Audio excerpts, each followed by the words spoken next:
दोस्तों हम हमेशा नेगेटिव सोचते हैं और ये नेगेटिव इमोशंस हमारे दिमाग पे कुछ इस तरह से हावी हो जाते हैं कि हम डरने लग जाते हैं। हमें लगता है सिर्फ हम ही दुखी हैं, बाकी सब तो सुखी हैं। यहाँ तक नहीं, हम दूसरों को इसका इल्जाम लगाते हैं। हम सोचते हैं कि किसी और के कारण हमें नेगेटिव महसूस होता है। तो श्री कृष्ण इसके बारे में भगवत गीता में क्या कहते हैं, आइए जानते हैं भगवत गीता के माध्यम से। हरे कृष्णा दोस्तों, मैं हूँ महिमा मोर, आपका स्वागत करती हूँ सीखो के इस official show Bhagavad Gita our life manual. तो सबसे पहले दोस्तों आपको ये जानना होगा कि आप अपने दिमाग में जो भी विचार लेकर आते हैं उसी के जैसा भविष्य आपको मिलेगा। यानी आपके विचार ही आपके भविष्य का निर्माण करते हैं। अगर ये विचार शुद्ध होंगे, पॉजिटिव होंगे, सकारात्मक होंगे तो आप खुशी का अनुभव करेंगे। लेकिन अगर आपके दिमाग में कहीं ना कहीं नेगेटिव थॉट्स घर कर लेती हैं तो आपको बार बार नेगेटिव इमोशंस, नेगेटिविटी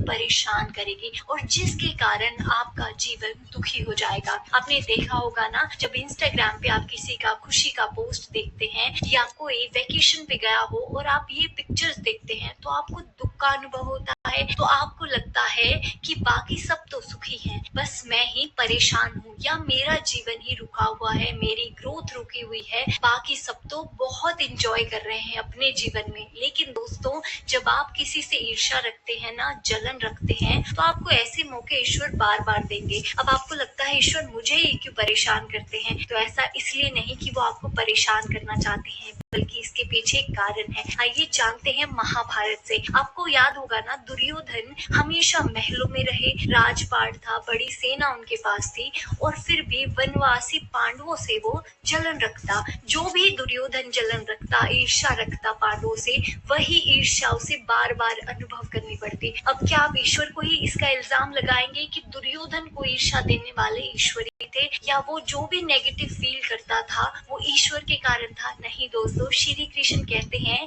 कि जब भी आपको नेगेटिव फील होता है, कोई नेगेटिव इमोशन बार बार आपको परेशान करता है ना, तो ईश्वर आपसे उम्मीद लगा कर बैठते हैं कि आप उस नेगेटिव इमोशन से लड़कर उस पर विजयी हो। तो जब भी आपको जलन महसूस हो, जब भी आपको बुरा लगे, आपको उस चीज को, उस भावना को वश में करना चाहिए, उस पर विजय पानी चाहिए। तभी आप पॉजिटिव एनर्जी को महसूस कर सकते हैं और अपने जीवन में सुखी हो सकते हैं। श्री कृष्ण बस यही समझाना चाहते हैं।